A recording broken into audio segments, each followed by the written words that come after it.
subject to review availability for all departments. Could you clarify what subject to review availability for all departments means to me? Subject to revenue availability. So the taxes, property taxes, we don't know. Oh, revenue, okay. The digest won't come out until July, but you have to approve this before July 1st. So it's always based on what the tax is going to do.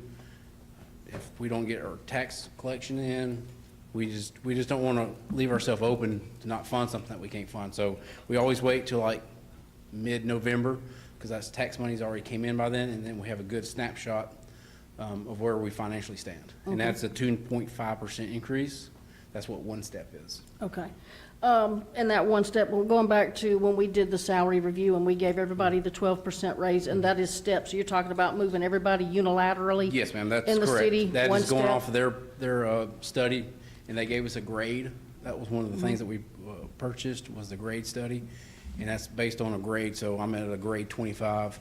Other departments that are grade 22, so we have A through P maybe, and then you get, so 22 may have A through P, and then it goes to grade 23. But in that grade 22, you move up one step. So now we know exactly the scale of where you're going to Right. go, and that is a one step. And I do remember that when we did that, it said if we implemented that program at 100%, that there shouldn't be any raises, step-up raises for 3 to 5 years. But we're going to go ahead and talk about it a year into it. And I'm just asking questions. No, I 'cause- believe it said to implement it, you would have to follow these raises every year, not to have a lapse. That's what got us in the issue before, was having lapse.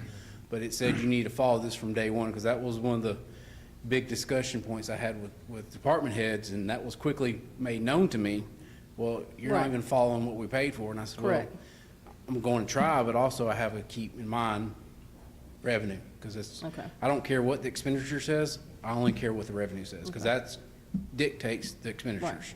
And then I had asked when we did the salary study, because the salary study did not take into account retirement or health benefits or anything like that.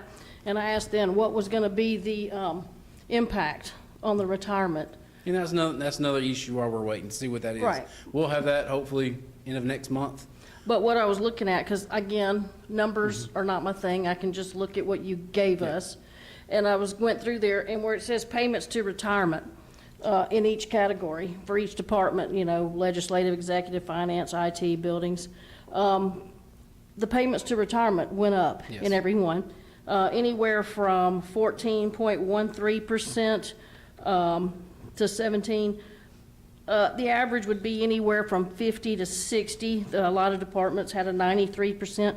And I want to make sure that this isn't a typographical error. In the buildings, their payments to retirement went up 183.88%. So you can't look at that without knowing the other stuff. So Okay. in government buildings, he had 2 people, now he has 4. We moved people from public works to Okay. buildings. So how the retirement is done in a spreadsheet. So we know what the minimum payment is, and that's what we pay. So we put the salaries, because the salaries dictate the payment.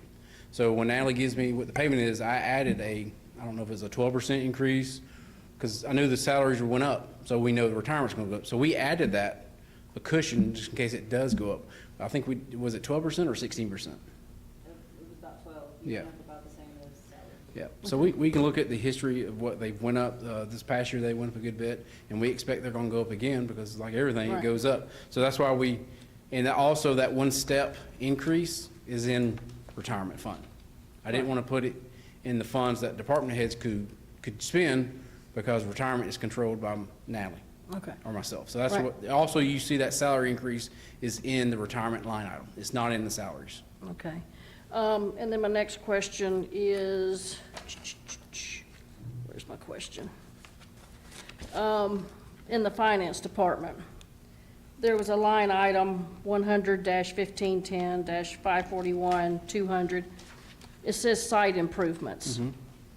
They're going up 93.85%, but you went up from 10,000 to 20,000. What site improvements are we doing? So Do we have that's just in case something breaks here, Okay. or somewhere in the city. Now, what you also see, this approved may not reflect what originally was budgeted, because we do move money as time goes through the year. If Natalie has a shortfall in something, she may move some of that money at her discretion and within her budget. So site improvements is usually like a contingency for something like an air conditioner may go out. Okay. Could be, those are capital items which staff typically don't spend without my approval. That's why we stick it there in case something happens. And then,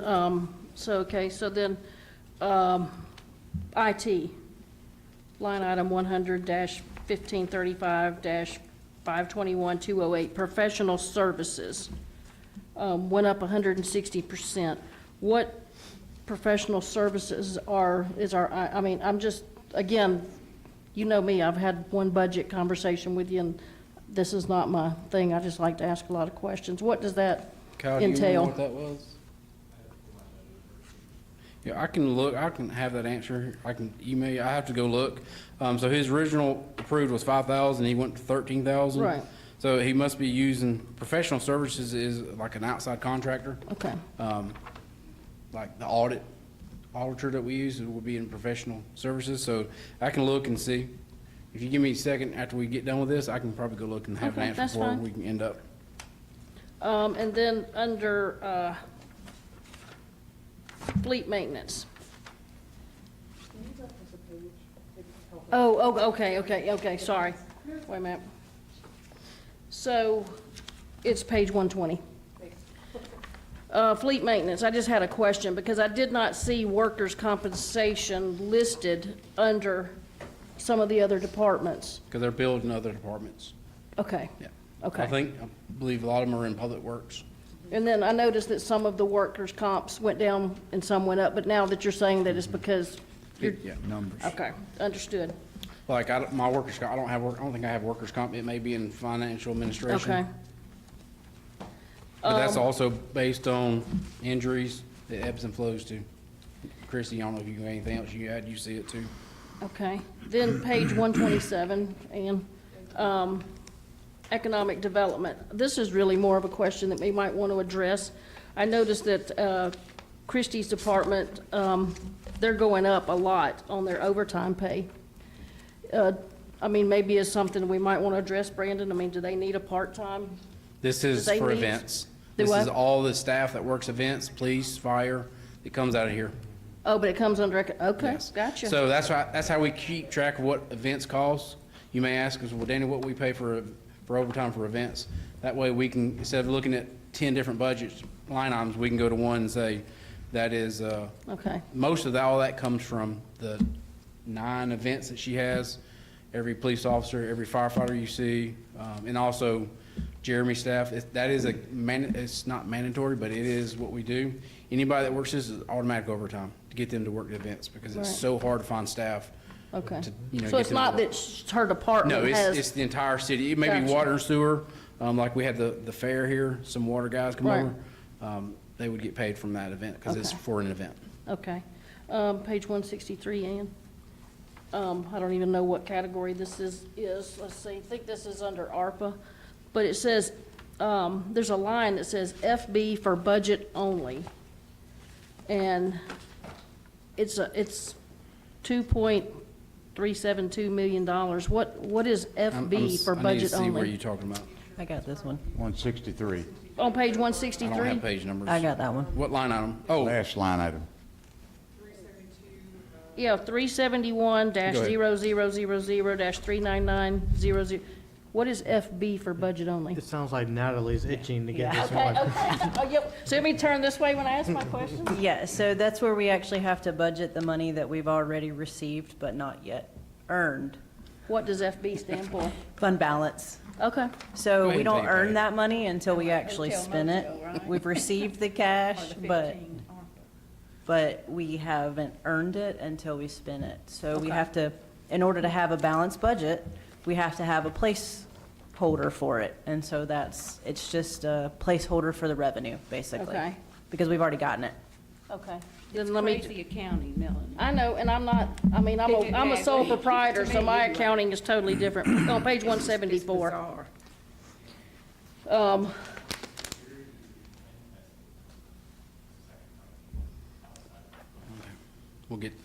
go ahead. Okay.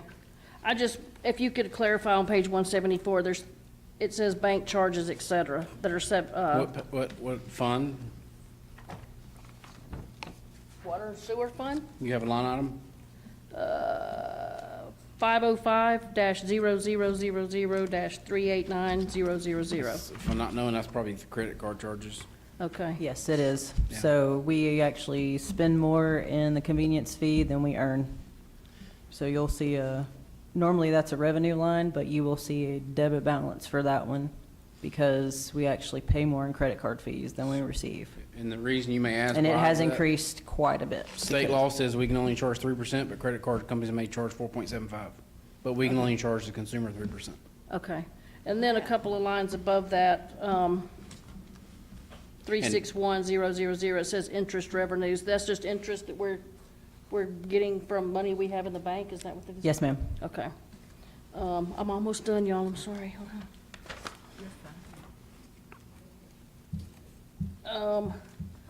Let's see, this page 177. Again, I guess this is water and sewer. It's, line item 505-4300-521-301. They're computer services. So are those programs that they use, is that what we're paying for in those? That's their Sims, their reporting software, and I believe Tyler's in that as well. Okay, Is that correct? okay. And I believe they're trying to change their reporting software too. What was that line again? 4,300 what? 521301. Page 190. Yes, that is a new software, I believe Sims. That's Okay. the software they use to field reports, or like somebody breaks a water line, they send that to staff. They have tablets that they use now instead of coming back and printing stuff off. Okay. Page 190 would be solid waste sanitation fund. And again, I'm just looking here, interest revenues, that's just money that we're making interest on That's correct. what's money's in that Yeah, account. we move money from bank to Okay. bank if they don't give us a good rate. And then a question I have that I really, I don't know where the I don't know who to ask this one, because it's not really the budget, but it's in our property and capital assets. The very first property is 254 Main Street. It says it's a recreation park. And then it says that there's a building there that's valued at $402,000, and it says the contents of that building are valued at $738,391. How is that possible when it's a vacant lot? We have to look and see, maybe that just didn't take it off, but we'll have to, Chris, you'll have to look at that tomorrow and find out. Okay, I'll just say that's pretty common, because Seville, your insurance company, they're making your schedule, right? Are y'all booking this schedule?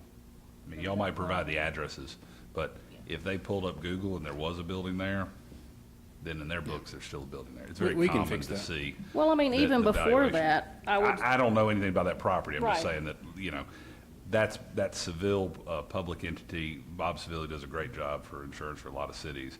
They usually, or the insurance company that's underwriting y'all's, who creates your schedules with the assistance of Christie and everybody well, I else. mean, So then we might save some money on insurance if they've got that listed as having a building and contents, because the Certainly not. contents of this building is valued at greater than the contents of our current library, which is only valued at $639,000. So I've been in that building before it was torn down.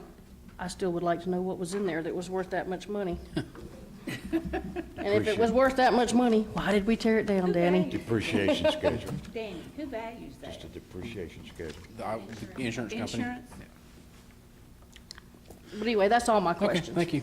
Thank you.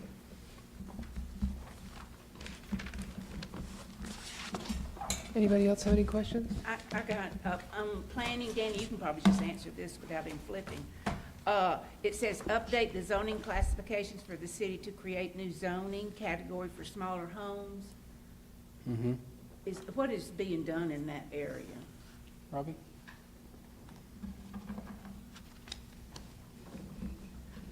Mine- It's under I'm planning. sorry. It's right, the lead sheet under planning. What page? Ann will tell you. doesn't have pages on her.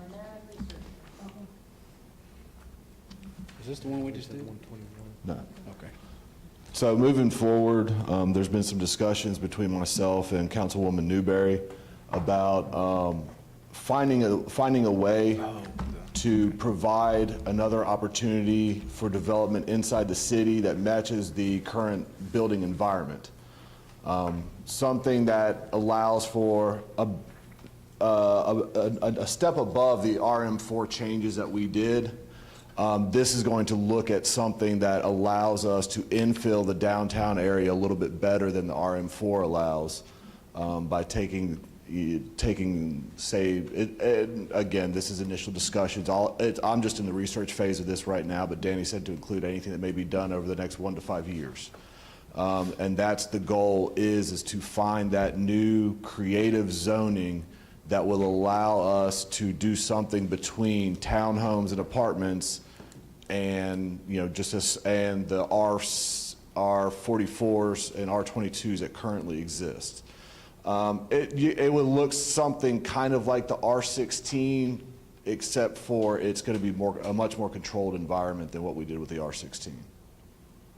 So that's it. It's just a step towards the future, I'd like to think, and updating our ordinances to allow for not tiny homes, but smaller homes on smaller lots to try to accommodate some of the vacant areas that we do have here in the downtown area. I think that would be good, because I think that's one of the things we're missing. Thanks, Robbie. Let's see. Melanie went through most stuff. Good, Melanie. I think I have it memorized, actually. How much do we get in sponsorship for our events? If you've got just a general idea, it's all Christie. It really just depends on which event it is, normally anywhere from 20 to 30,000 plus. Okay. Yeah. And that just goes in general fund, I take it. Okay, that's it. Thank you. That's it. Thank you. Anybody else have any questions? That's it. Okay, well, thank y'all for allowing me to do this, and thank the staff for their hard work as usual, and Natalie and Susan and everybody else that had something to put in. This was a, And Danny, we need to make 2 amendments. One was the 75,000 to the 85. 85,000, and Yep. then added 25 cents for the For the cups cups. with a new logo on it. And I think that's about it. And also a shout out to City of Monroe. This is kind of where I looked at theirs and got inspiration from, and I talked to the city manager and said thanks for helping me do my work. So, Yeah. Yeah, Danny, I like this format. Yeah, I like figured the you would. fees in Better. there. I think Yeah. it's great. I love Yeah. the It's fee really great. schedule. Fees being in there is great. Yeah, well, good that's job. you're a great city attorney. I did. Well, not an idea. It's more of a directive to me. I said, yes, sir, boss man. And also, just to let you know, we also are looking at the platform that they use. So they use what's called ClearGov. It's a platform to put this together. They have a lot more. Their City of Monroe's is 700 pages. So I narrowed it down to, and all this was done by me and Natalie and Susan. Wow. So this was not a program, but Kyle is looking at doing a demo to see maybe next year we'll have that. Or maybe now that the hard work's done, we got it saved, we may just keep doing this and save it $20,000. Well, also appreciate finding more money for paving. 600,000 in there this year, and we added 500 last year, and gosh knows, we're behind the 8 ball. So we've got to do some catching up. Thank you. Thank you. And then Danny, you've got year-end audit adjustments, or Natalie, do you have those? We can talk about those in July. We don't need them I won't know exactly what I would need until July when we end June. Okay, so we'll just So I'd table rather that. wait for that to be in July. Okay, that's fine. And just for the public, just make sure everybody knows, we've had our first public hearing on your proposed fiscal year 2025 budget tonight. There'll be another public hearing this coming Thursday night at 6:30 here in City Hall. And then the mayor and council have a called meeting on June 18th here at 6:30 for consideration of adoption of this fiscal year 2025 budget. Right. And thank you again, Danny and Natalie and staff. I mean, this is great. It's a great budget. I love the presentation. Thank you. Mr. Mayor, that's the end of mine. That's all I've got. Okay, thank you, Ann. And now we'll move on to Public Safety Committee. Melanie Long. I have nothing tonight. Thank you, Mayor. Okay, thank you. Move to Public Utilities, Transportation, Bill Duval. Thank you, Mr. Mayor. I have 3 items tonight. The first item is, back in May, the city council approved the purchase of 211 Covington Street. As you're aware, we purchased that for the purpose of a stormwater management facility and for the future O'Kelly Memorial Library as well as the town green. The tract is approximately 3.5 acres. So with the proposal before us tonight is the staff recommends an award to Precision Planning. They're a city engineer that works for us doing our stormwater engineering. The contract is not to exceed a cost of $46,819.05. That includes the 5% contingency. The city recommends using the ARPA funds that are available, and it's a cost share between the city and the library, which is going to be based on the engineers' calculations for the hydrology that separates what's the library and town green, et cetera, would be. So, and we can get started on this. I think they had anyway, they provided a contract for us. Any questions on that? Actually, I do have some questions. Does this include the work that was already done during the due diligence during the purchase phase? Because I know they went out, did they not go out and look and said they didn't? Does this include that work, or was that a separate invoice? It was a separate invoice. That Do was you know just, how much that was? I think it was $3,900. I just got the email today. I believe it was $3,900 for them to tell us if it was a go or no go. Library didn't have nothing to do with that. That was to see if it was even feasible. Hold on one second, I'll pull it up.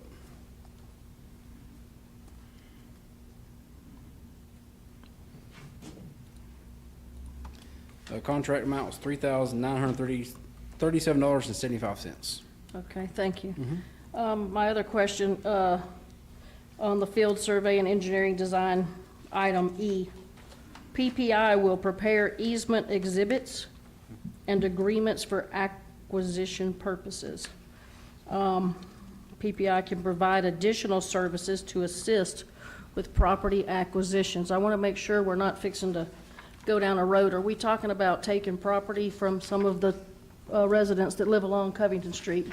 If there's required easements, then yes, that would be. It would be easements and not eminent domain on homes or properties. That's subject to the city council, but no, that discussion has not been made by So that any doesn't eminent have, domain. that's nothing here. Okay, so I mean, you know, I As you don't know. recall in executive session, we talked about on your side, there may be some easement for construction easement or some other easement. That's if they have to, then that's what they're saying. This is like a boilerplate Okay. agreement, saying if there are easements, then yes, that would be part of their negotiation, is to acquire those easements. But just so everyone's clear, nothing has been said about eminent domain. Right, I just want to double check, because when it's saying acquisition of properties, well, I just want to know what we're getting, But it's also PPI saying that, hey, if there is any of that, we're not that taking they'll care of help. that. Right. Right. And then this is the schedule back here is a 4-week, 6-week, 2-week, total lump sum, 40,000, 12 weeks. Are those dates running concurrently, or are they consecutively? In other words, is this process here from start to finish 12 weeks, or, It's 12 weeks. Okay, a total of 12 Those are the weeks. phases they allow for each of those items. So 4 weeks to do the field, the topographic, 6 weeks to do the drawings, and then 2 weeks for easement plats, acquisition purposes, if there was, and then geotechnical, if there's not, they've already done that. The only thing we added that was not included in the executive session is the construction administration. I had them add that because it was not part of it. That is for them to supervise contractor. If there was an issue, they would oversee that construction administration. okay. And so what we would expect is to get the results of all this work sometime in September. Is that correct? Potentially, depending Okay. on weather, yeah, stuff like that. Okay, thank you. That would be the plan, so yeah. And then, of course, it goes out to bid. But I also want to clarify, because I know this was a big talking point about the library not paying extra for the library. So this money would come out of that 1.5 that y'all dedicated as part of their fund. That line item 371, that's ARPA, 6,500 is the library, and that line item reference to the ARPA in your budget. So y'all can all see whatever their Geotechnical says that the library's gonna use, say, 60% of the capacity, 80%, whatever that number is, that's the percentage that they would pay on the bid once we have, bid from a contractor to build this pond. They will pay, or will it come out of It'll come out of our fund. They won't, so we still have the money. So it'll come out of that fund. the 1.5? Yes, ma'am. Now, For their portion. as things continue to come out of the 1.5, how are the citizens going to get the building they were promised? I mean, because isn't it based on X amount of dollars, and if we keep funding the library until we're reimbursed, how does that work? Do we have a contract with them that they're going to do this? Well, that will be in the Microphone. IGA, I believe. Turn your mic on. Oh, I'm leaning back because it is on, I'm sorry. Did y'all hear what I said? Kathy's going like that, so I'm not sure what she. So that would be addressed in the intergovernmental agreement with the library of Okay. what, what we're gonna build and what they're gonna approve. Do you know how much they've collected so far? I do not. I asked, I do not know. So, You asked, I've and they asked. didn't tell you? well, no, I've asked to have the person contact me, he has not contacted me. I don't know who's on the Friends of the Library. I just know the executive director and the board chair, and I called both of them and asked them to have the person call me. I have not received a call yet. Okay, thank you for You're trying. welcome. That's it, thank you. I think a lot of that, Danny, hinges on getting the first rendering so that we can have something to show people who may be obliged to donate. Could be right. Okay, I believe would that's like to- all. any- No, I have time, one more. So, Mr. Mayor, is everybody okay with consent? Uh-huh. Okay, thank you. Consent, everybody? Okay. All right, second item is, is for a hydrostall influence pump. There are three influent pumps to the treatment plant. Two of them are they're operational. Two of them work to bring all the everything into the plant, and the third one there is a backup. So in 2023, two of them were replaced.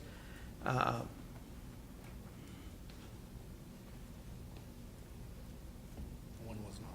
One was not. I'm sorry, I'm stuck on replace repair. Two of them were replaced, one was not. The one that was not replaced operates when one of the other two go down. It's a backup. So it is 23 years old, purchased in 2001. The city wants to replace that one and replace it with the same type as the one that they went with in 2023. That way it's easier to maintain. They actually know how to maintain these. The cost of this pump is $74,376. Let's see. And the funds, Danny? ARPA. So, any questions on our backup influent pump? No. Consent? Consent, please. Everybody okay with consent? Okay. Great. All right, scrolling down. All right, the last item, and this is kind of exciting. So, recently we've talked about it, our coordination with Georgia DOT with the State Route 20 project, which has come along. We propose as a value-added alternate is to reroute Tommy Lee Fuller and tie it in with we keep calling it the Publix Drive. The DOT has now agreed that a traffic signal is warranted. That is a huge win. It's a win for us. It's a win to keep this project on schedule. And we've had to make some, not concessions, but we had to work through how to keep the project on schedule so that we didn't interfere, because they've gone out and done their assessments and their right-of-way impacts and all, so that we don't want to hang up that project. So what Danny's pulling up is kind of what we've seen. So what we're bringing before you tonight is Keck and Wood has given us this cost to design this portion all the way down to where it's circled in red, basically, And that's our portion. This cost for this engineering is not to exceed $164,535. That's also includes a 5% contingency. If we approve this and they get working on it, they're estimating 6 months to have all of the engineering completed and have plans ready, so that we can coordinate with GDOT and not hold them up, which in turn gets our project and their project led at the same time. Still have hurdles away on their part to get it done. I mean, they got to work through the process, but they certainly can't do this without us taking the bull by the horns and getting it done, because it's a pretty critical time frame. So with that, are there any questions? Are we gonna have to buy land, Bill, for the actual cut through?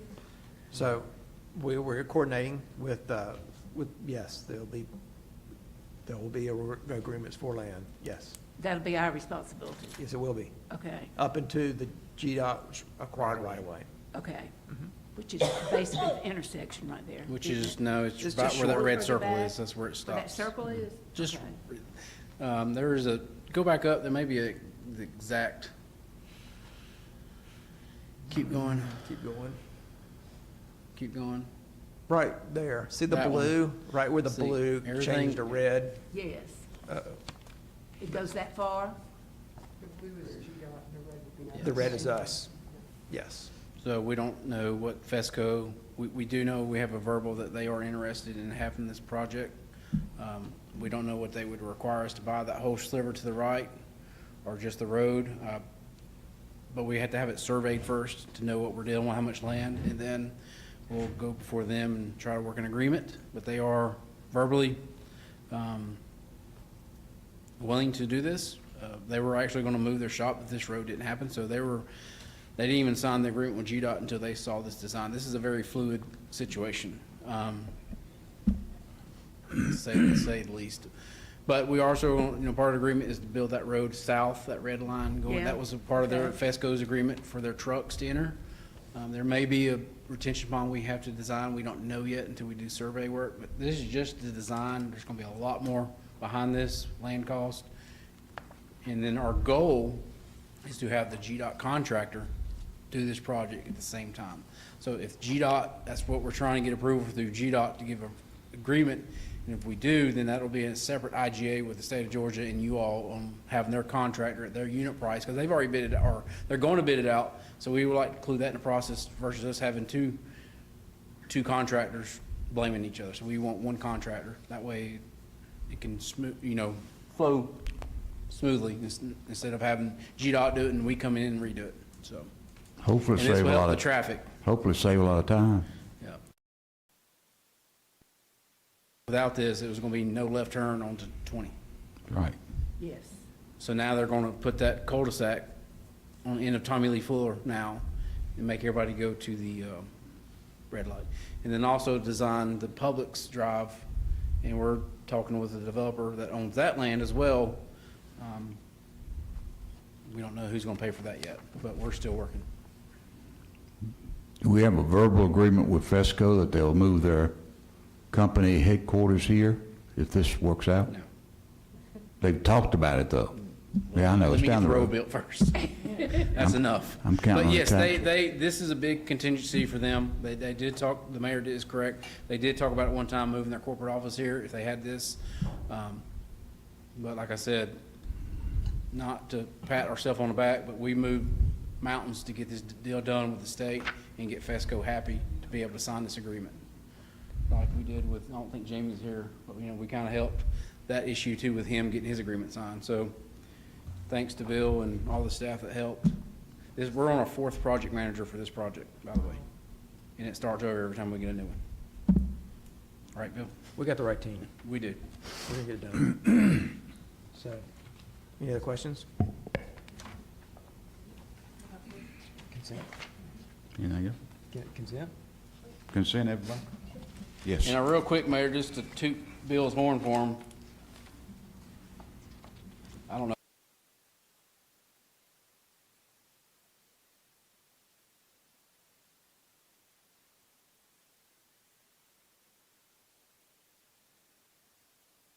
response, Bill, within that same day, had the director set up a meeting, so thank you, Bill, for doing that. Good to know the right people, It is. especially at GDOT. Okay, anything else, Bill? And that's all, Mr. Mayor. Okay, thank you very much. Thanks, Danny. Is there more than one person that need a break? I'll take one. Good thing. We're gonna take a 5-minute break. Restrooms right down the hallway.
And it's cost.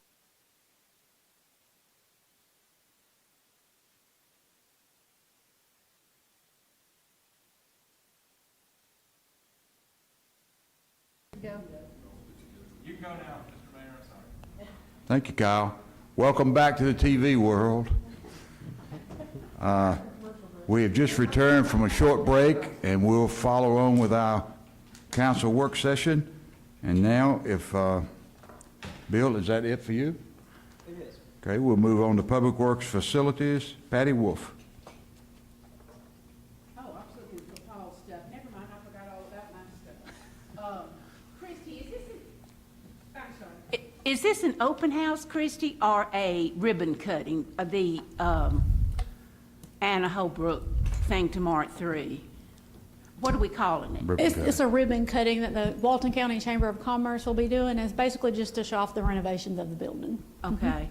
Anybody that hadn't seen Anna Holbrook building, I have not, so I'm looking forward to it. But come see it. They have redone it and fixed it up. So it's at 3 o'clock tomorrow. Right. That's it, Skip. Thanks. Okay. Very good. We'll move to Economic Development Committee. Brandon Whitfield. Thank you, Skip. I'll let Chrissy talk about the concerts later on, maybe on Thursday when we're not as tired perhaps. But I did get a request through the DDA to have a liaison, what do they call it? Ex officio officer. Ex or officio, liaison. yes, sorry, I'm tired too.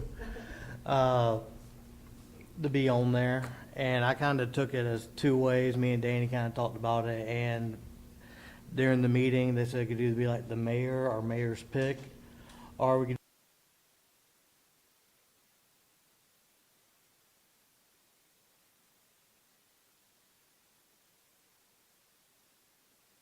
council or city staff. I didn't want to know what y'all's thoughts were on that. Well, I was actually going to volunteer for the position. The reason being, I have served on the DDA in the past. I've had all the training. I'm familiar with the process. I did own a business on Main Street for 10 years.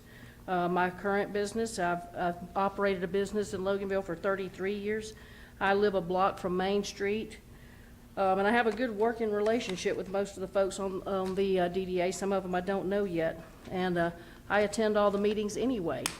So I would be willing to step up and volunteer to be the ex officio.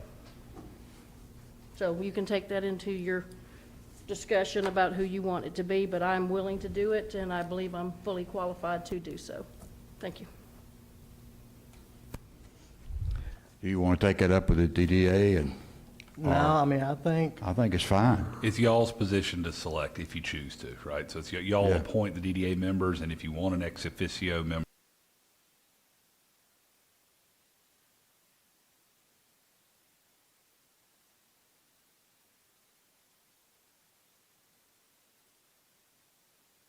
days from the mayor and council, not a staff person, just so there's separation of, policy decisions, because in the future, there may be staff staff resources allocated to help out the DDA,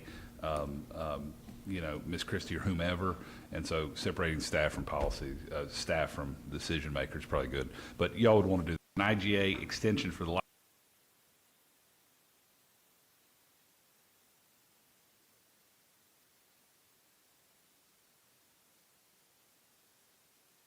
sort of three big topic areas. The library board and the design committee, I may not have that word right, been working hard with the architects. And basically, we had a deadline of June 30th to have the design IGA in place. And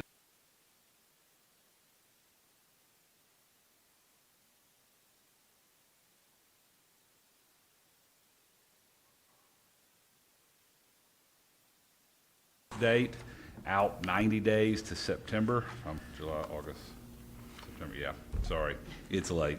It moves the design IGA date out to September 30th. We don't think we're gonna need that.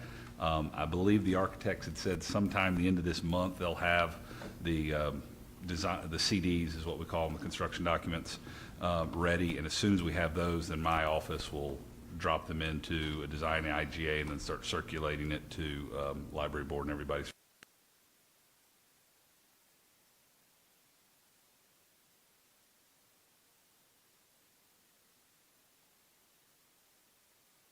is, it's geotech is what the delay was, basically some of the drilling, surveying, underground stuff.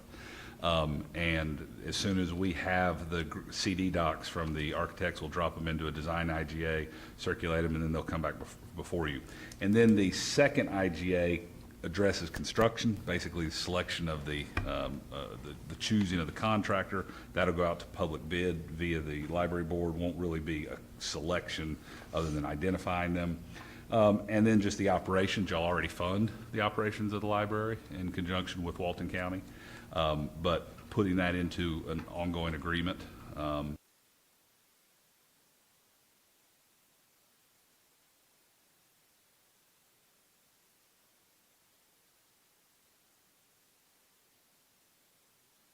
Amendment 1 does is push back the dates. I think it's 90 days on the first deadline and 60 days on the second deadline. Be happy to answer any questions you have. I would ask that y'all consider taking action on this on Thursday because of the June 30th date. The county has already approved it at their meeting last week, and it is my understanding the library board is having a called meeting, I believe this Thursday, for them to consider and approve it.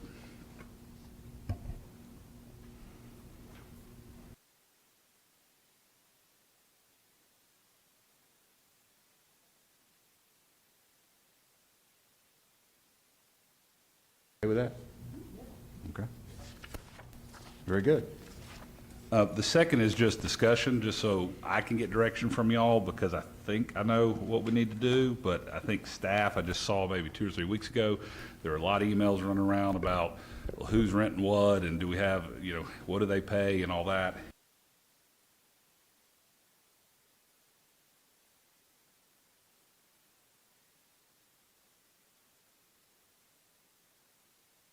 Showing up. So several cities have, not all of them, but several do have actual movie rental policies, right?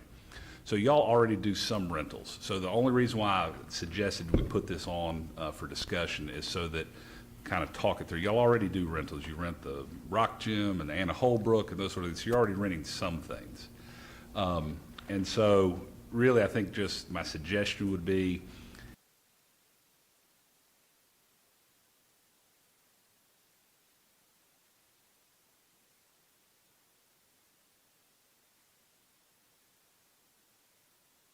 we can talk about parking. I know there's something about what about this parking lot. We'll talk about that in a minute because open parking is usually pretty open parking unless you have specific provisions that say no overnight parking or no commercial parking, so, or no dumpster parking.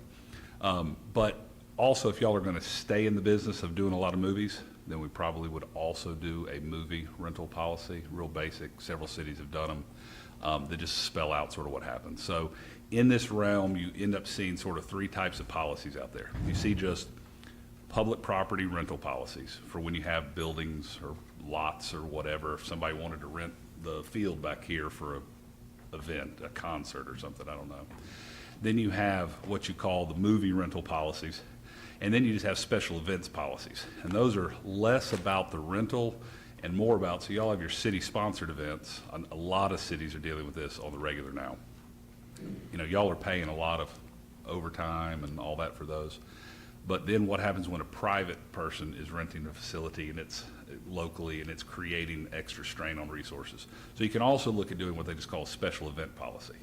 Doesn't necessarily get into like small special event venues, but if somebody were to rent out this field here and it mandated the need for extra personnel, fire, police, it spells out how they go about applying for a permit. And so a lot of cities are like this. They don't have a really cohesive, coordinated policy. And so just with all the emails I saw going over the other week, I think, I would suggest that we do something, but I wanted to get y'all's input on what you want before we jump off that cliff with staff. Because they'll have to tell me what all is for rent and isn't for rent around here. Mm-hmm. And then we'll help y'all put together a policy that makes sense and then bring it back here for y'all to consider. Yeah, it's a difficult task, because in the movie situations, we don't know what they want to rent. We don't know what their needs are until they get here and ask.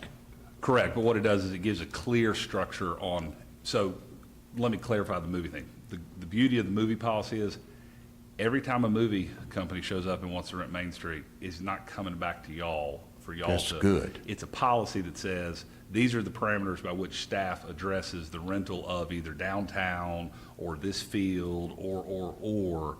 And so instead of it being one-off every time, like, I don't know, the fair, do y'all do a contract every single year? Yeah, do they approve it? Yeah, so instead of y'all having a one-off every single thing, policies in place that empower staff to just address it based upon what policy you put in place. And they're very common. I mean, think about like Piedmont Park, right? They're having events there all the time. So there's a policy in place that somebody's paying Atlanta Police Department extra money for a particular event. I think that'd be a big help to the staff. Save a lot of time, too. Paul, this started with, as I recall, with whether we were going to rent for construction materials versus events. Are we going to go down that path, or? Well, I know that it started with a dumpster, and so I think, you know, parking lots, if we don't have any policies on what you can and can't put in a parking lot, there's not a Okay. posted rule or a sign. Okay. Plus, I think the issue particularly that I was made aware of is that there was a dumpster that the city's selling, right? We're selling our dumpster services, and there was only a couple of places that you could put it without impeding traffic for some construction. So, I mean, it's pretty common to see city parking spaces roped off for construction dumpsters on the regular, even private construction dumpsters. Y'all don't allow those here. Y'all are single source. Other cities allow anybody to have a roll-off. So if you want to get into the specifics of a policy about construction dumpsters, you certainly can, but those are generally viewed as temporary uses, and it's pretty common in small towns and tight quarters to request, can we use these 6 parking spaces for 7 days or 10 days or whatever for a dumpster? And that happens all the time, whether or not it's formally adopted into a policy at any given.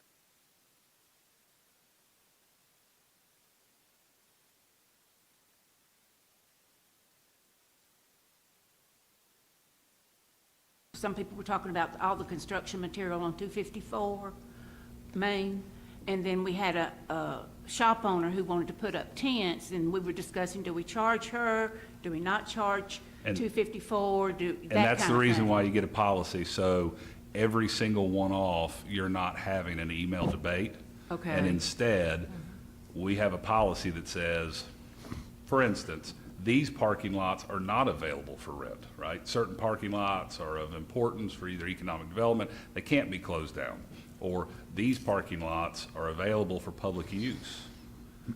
You know, so, I mean, think of, you like to come to my lovely town and have lunch at the Row. Think of the parking lot behind the Row. That is a public parking lot. And there was a former business in downtown Monroe that parked their commercial vehicles there all the time. And the city of Monroe had no policy against it. It was open public parking. Then, as ownerships changed of different downtown buildings, I think a policy was passed that said, commercial, regular overnight parking is prohibited. Occasional is fine, but not sort of permanent docking of your, you know, trucks in our parking lot. So it's just a function of pass a policy, whatever y'all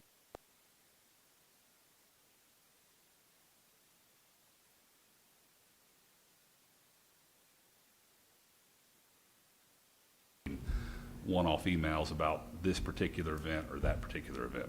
There's still going to be exceptions, and somebody's going to come up with some crazy idea they want to do that none of us have thought of, but these policies usually catch most of it.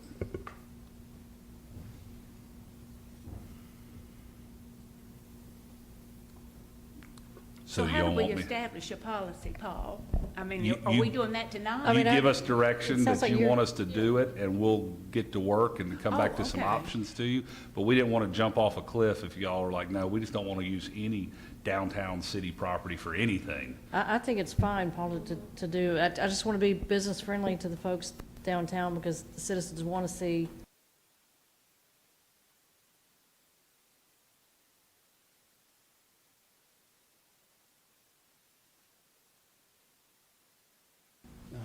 Library hasn't had many questions about the existing library, but it could. So those are kind of the questions that we would need y'all's guidance. Do you want to use those or not? Parking behind the main street, we had a lady ask for using the vent. We said yes. The requirement was show proof coverage, but then we had an issue with trash today. So we sent code enforcement, they're gonna pick it up, but those are some things that we need, do y'all want us to use or not use? Because we let all people use the property for dumpsters, for trash cans. So 254 is prime example. So I would say any lot that's owned by the city, I need direction. What do y'all like to use it? If we do you wanna charge, not charge? If it's for certain businesses, yes, no? Those are some of the things that we're asking for. Well, I think most of us are pretty familiar with all the city properties. Maybe give us a list of the I'll send city you a map properties. of all Okay. the properties. And the movie, I would love to have an agreement on the movie.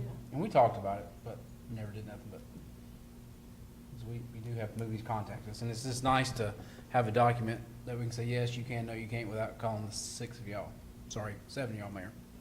I think the response, Paul, is that we'd like for you to pursue that. Is that fair? We'll put it in the pile. Okay. Gotta get our money's worth. All right. Next is the development regs update. This is just regularly, these will come before you when Robbie and my office and Danny highlight issues that need cleanup in our development regs. So these development reg updates are here for y'all's consideration this month, then we'll bring them back before you in July for passing.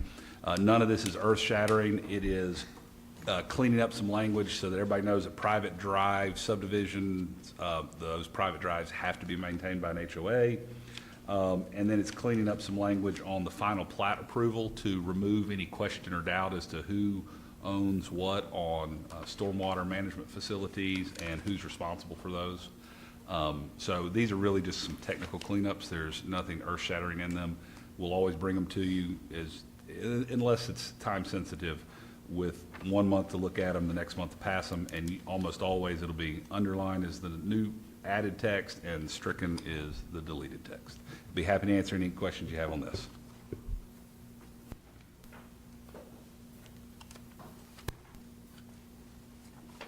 Well, the only question I do have, and since we were going to address it next month, I was going to save it since the night's going long, but this will be a quick question.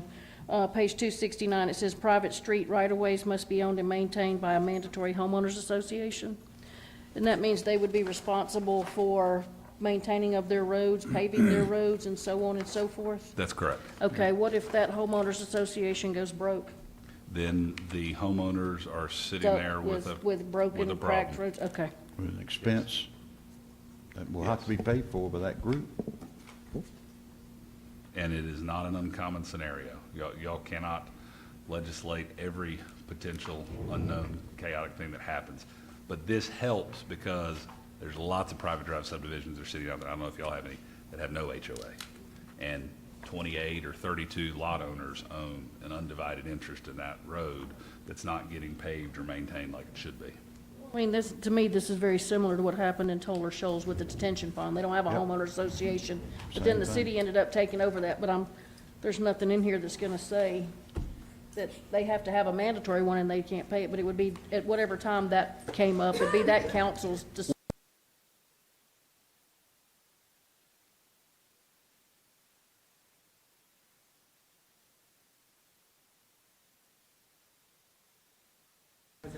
It's gonna eat me, sorry. Tarantula. Spiders. So anyway, this will be back before you next month. Tarantula. Yes, mandatory HOAs, and yes, it requires the neighborhood, the property owner,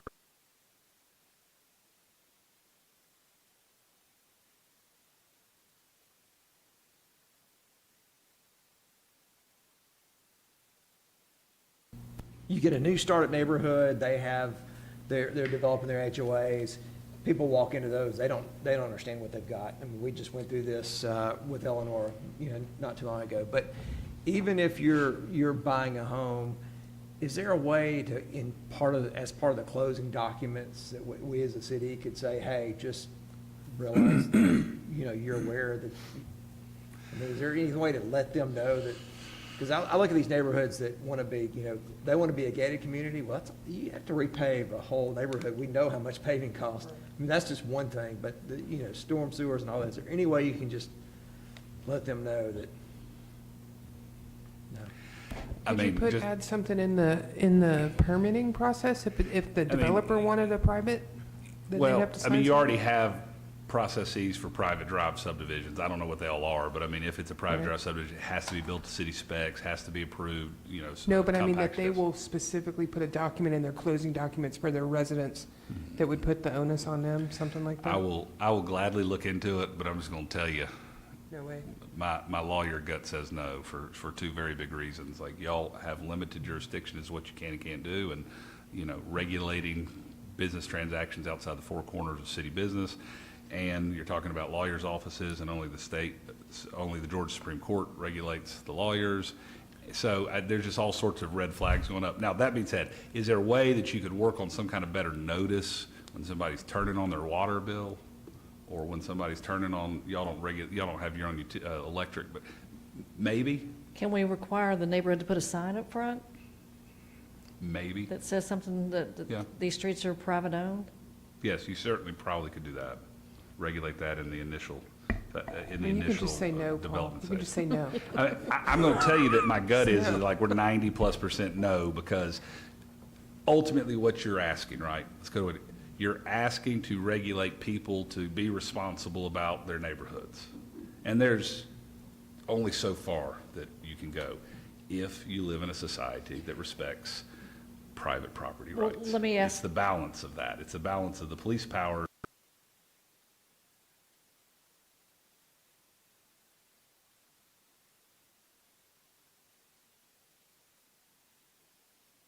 Yes. Do we hand the developer, here's the HOA, or does he come up with his own? I don't know how y'all do it here. Normally, they provide the HOA documents, and then their office will review them for compliance with our regulations. Well, and typically, That's correct. Well, usually it's about 80 to 90% complete. They'll come to us because they want to start turning stuff over. And when they do, the HOA usually has to be created by that point. So we will not take over their lights or relinquish their bonds usually until the HOA has been established. and I could tell you from being in real estate a long time ago, those HOA regulations have to be filed with the county.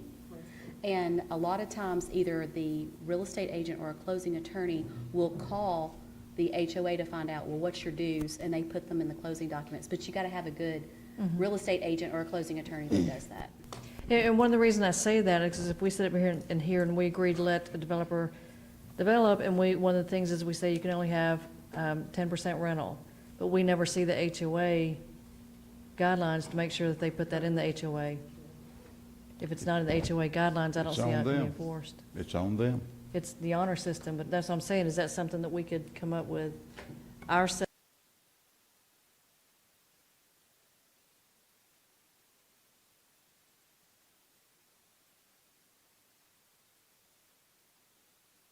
In place, and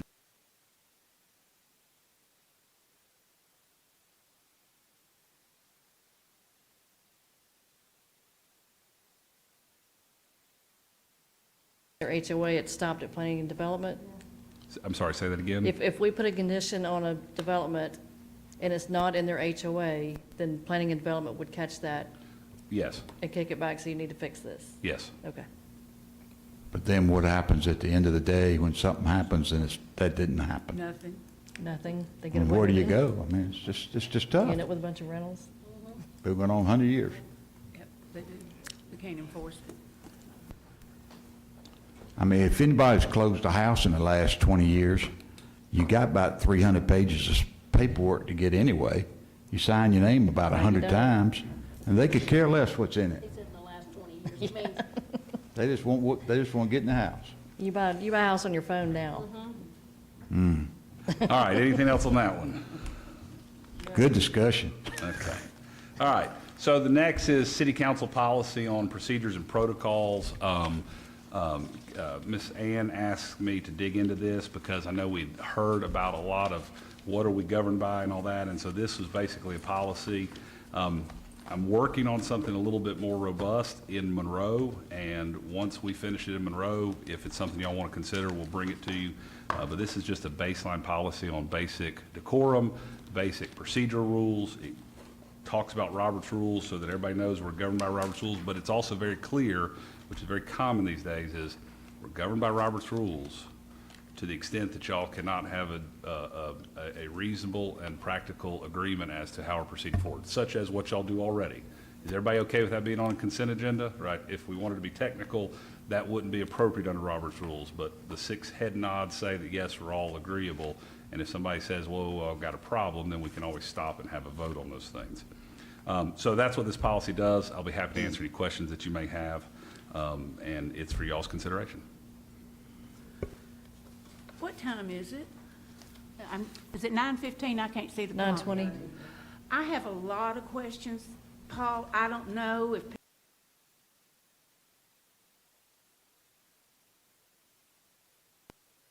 We have executive session? Yes, we do have an executive session. It will not be long. I just need to update y'all on some legal matters.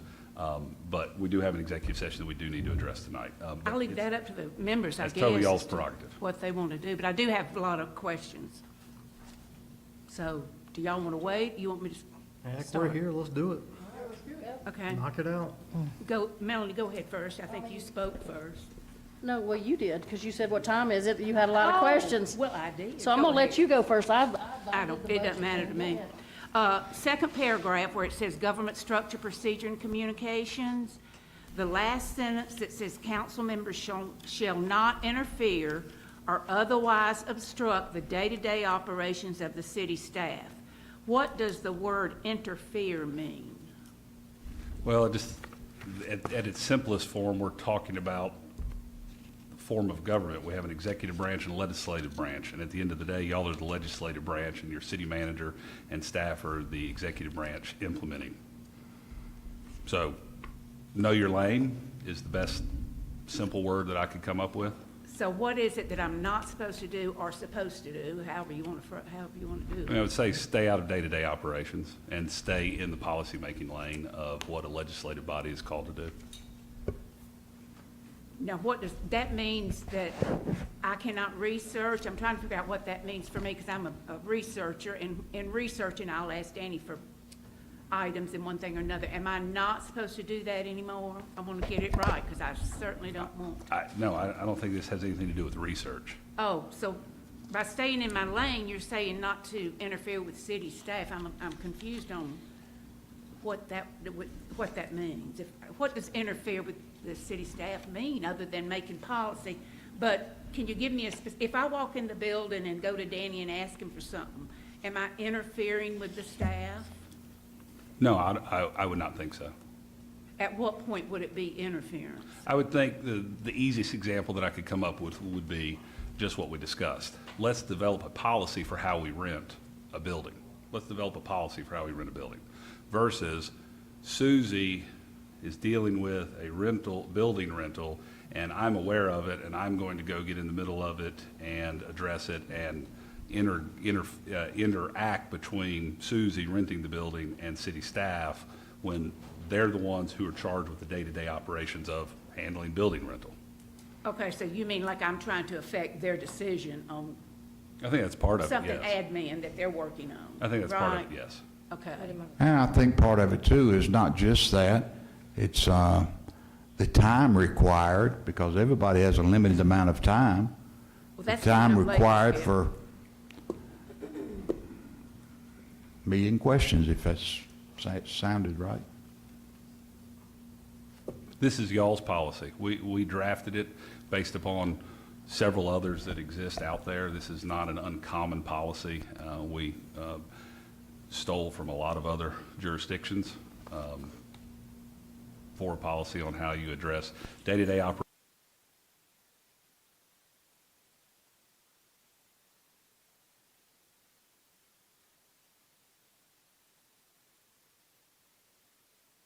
Our procedure that we want to do and moving forward. Basically, what I feel like, it's pretty much what we already do.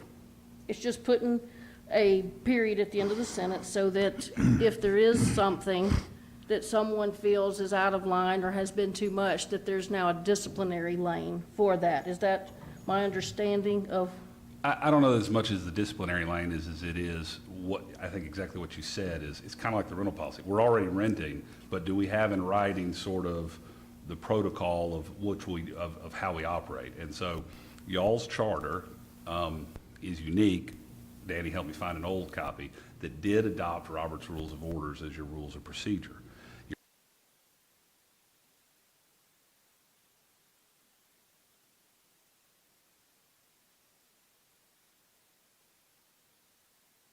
Does that. That's one example. But I do think that, yes, this policy and procedure in a lot of ways just highlights and identifies what properly, efficiently functioning governmental at a local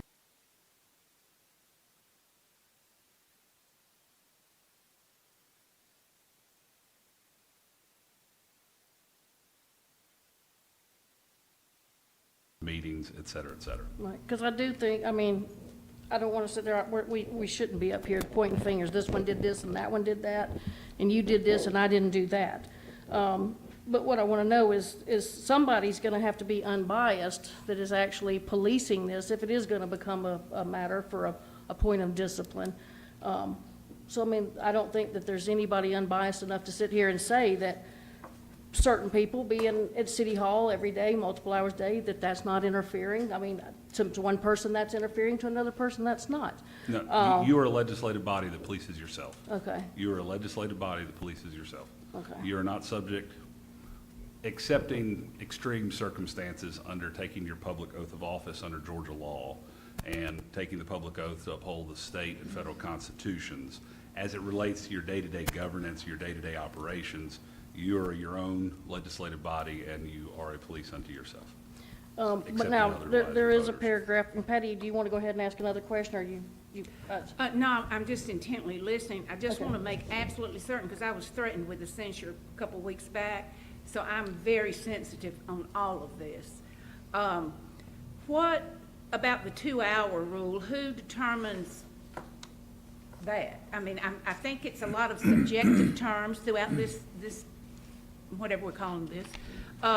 And I just feel that leaves it open for somebody to say, oh, she did so-and-so. So, you know, I'm just, like I say, I'm hypersensitive to this at the moment. I'm sorry, what's your question? Just, is it enforced, is each one of these paragraphs enforceable as they are written, like the 2-hour rule? And we have to, if we have a if we have a meeting, like Lisa's been meeting with, Robbie, is she gonna now have to report that to us in some sort of summary statement? And here, there's things, Paul, that say that we have to report to other council members, and I know Bill has a lot of GDOT meetings and that sort of thing. Is that gonna become something we have to do? Well, again, this is a policy that we've drafted for y'all's consideration. Y'all are the legislative policymakers. Y'all pass it however you want. If there are provisions of this policy that you want to change, provisions of this policy that you want to strike, if you don't want to pass this policy, then don't pass it. We just drafted a policy to address giving you some structure on some of these things, not only day-to-day interaction between city staff and city council, which is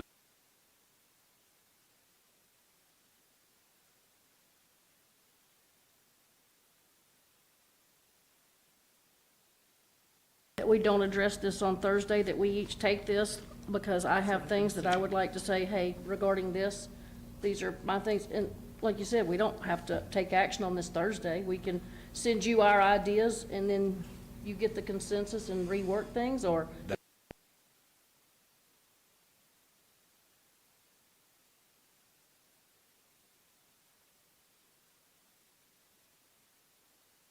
we want to put this on the shelf and never look at it again, you can do that too. Or if you want to pass it tonight, I wouldn't suggest it, but you could. But you can pass it Thursday, or you can pass it 6 months from now. And that is outside of my purview and totally within y'all to decide what y'all want to do. If it passes tonight or Thursday or in 6 months, it still can be amended. Yes, Always. absolutely. Yeah. Always. Yeah, absolutely. Danny, what about if we compromise and look at bringing it up on that meeting on the 18th? What do y'all think? Well, that would give That's y'all's Paul enough decision. You time to just need to look put at it on things the we agenda. send. I'd like to vote on it Thursday. Me too. Vote on it Thursday. Okay. I'd like to bring it up Thursday. Thursday. We've got 2, 3 Thursday, any more Thursdays? 4 Thursdays.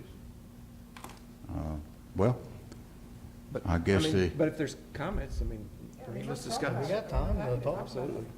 Well, I mean, one of the things that I'd like to clarify, it says on page 276, it says council members are expected to read staff reports and supporting information in their meeting agendas before the actual meeting and ask for any necessary clarification prior to meetings rather than during the meetings. And this goes back to something that I've had an issue with ever since I got elected. If I get my packet on Friday and City Hall is closed on Saturday and Sunday, and I'm supposed to already have all my questions answered before I get to a meeting on Monday, again, that's not gonna work for me, so I'd like to take that out.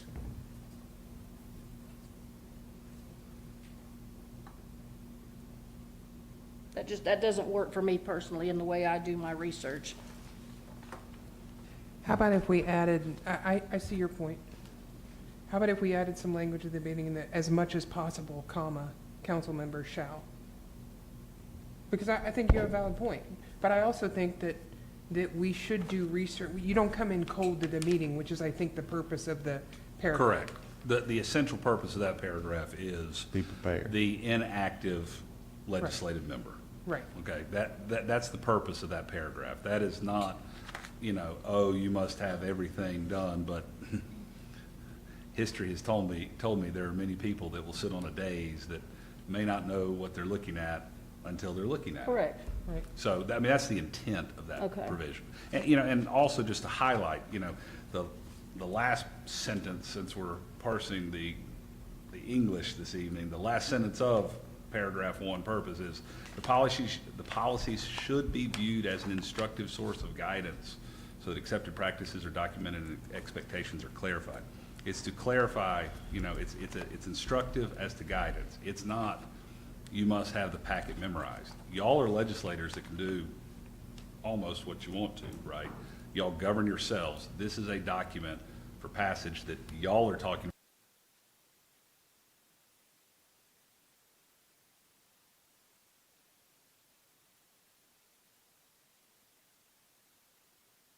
on how to appropriately operate as a legislator for the citizens of the city of Loganville. And then one of the other things under page 277, confidential information. Council members shall keep all written materials and verbal information provided to them on matters that are confidential under state law in complete confidence to ensure the city's position is not compromised. I understand that, but I'd like to go a little step further because we've had some issues with the erosion of trust. There's emails that get sent between us that are not confidential, that end up being out in the public.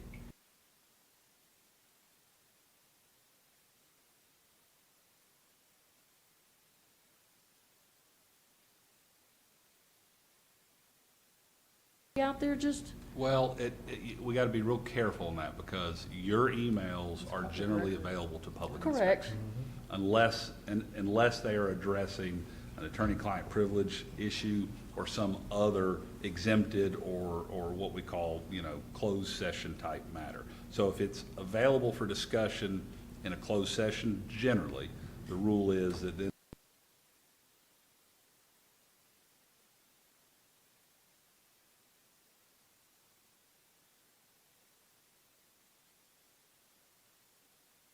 under Georgia law for purposes of negotiation, bargaining power, positioning.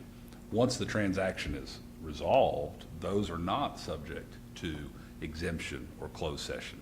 Meaning, you buy a piece of dirt, today, discussions you had on the purchase of that real estate prior would be subject to exemption, not available for public consumption.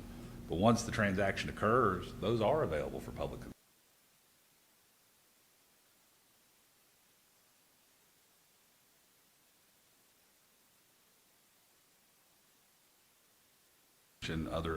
Y'all's email communications are subject to open Right. disclosure. They're not confidential, accepting but those there would be a step approved- there that somebody has to actually go and do that, not just like, hey, let me just tell you what Melanie said about X, Y, and Z, which I think that's in poor taste when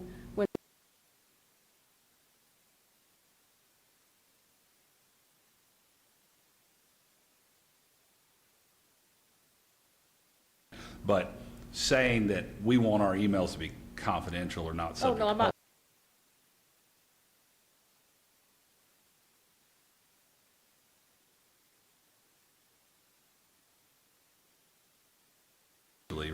Sunshine Law, Open Meetings Act, and Open Records Act. Can you do something to Melanie's point, like, state the obvious that, while communications are all subject to open record, in the spirit of cooperation and cohesion as a team, that we will, I know where she's going, and I think it, honestly, it has been an obstacle for all of us, because, I don't write an email that I don't feel like couldn't be right out in the public Exactly. immediately.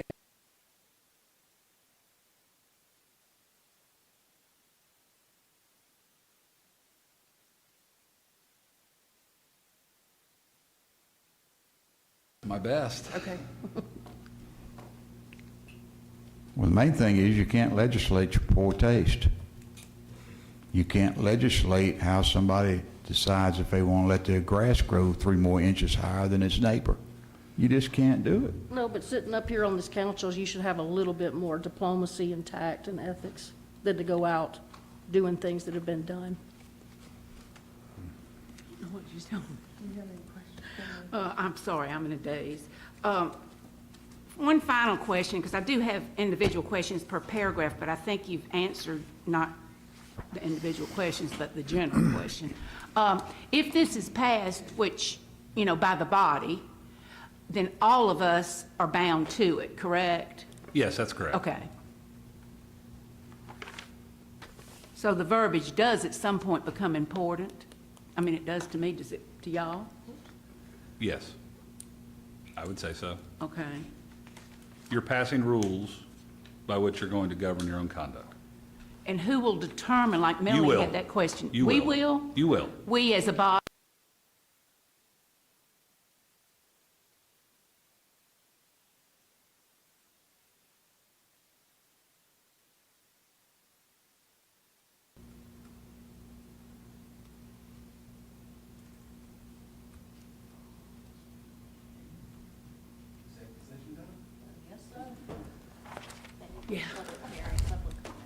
Yeah, we have a moment here, and I don't think it'll take more than a moment for public comments. I'll make it a little bit more personal. You have any comments? It's all y'all. Either of you two have any comments?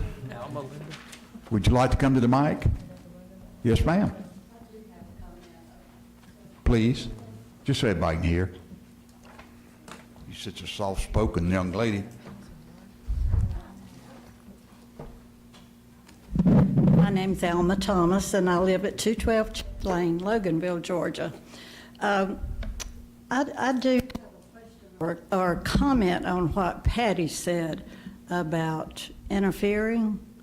And I would think that interfering in a day-to-day work day for the staff would be, Patty referred to Lisa working with Robbie. Well, they probably had an appointment, excuse me. So I don't call that interfering. But I think if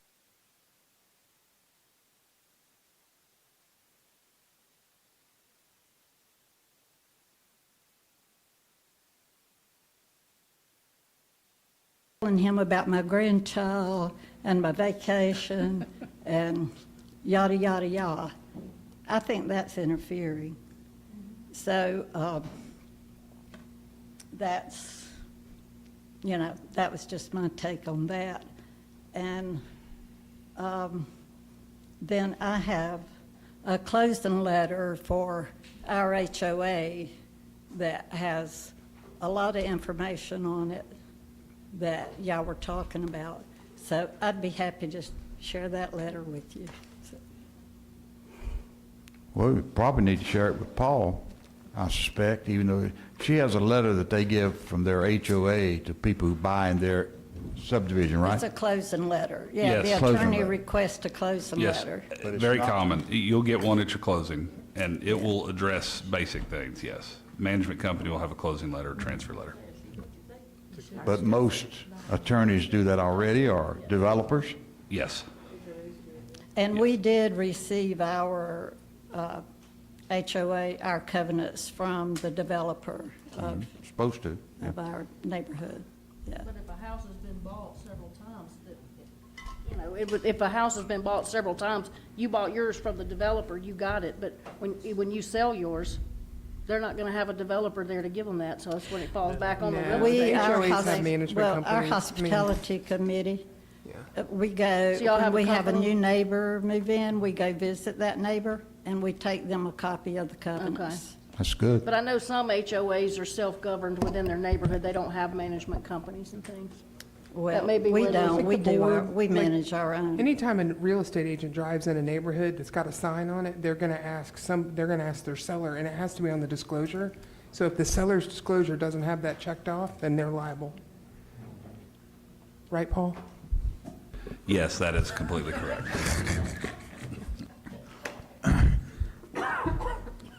Thank you, Alma, we appreciate You're it. welcome. Thank you. And thank you for staying, Really? our fan club.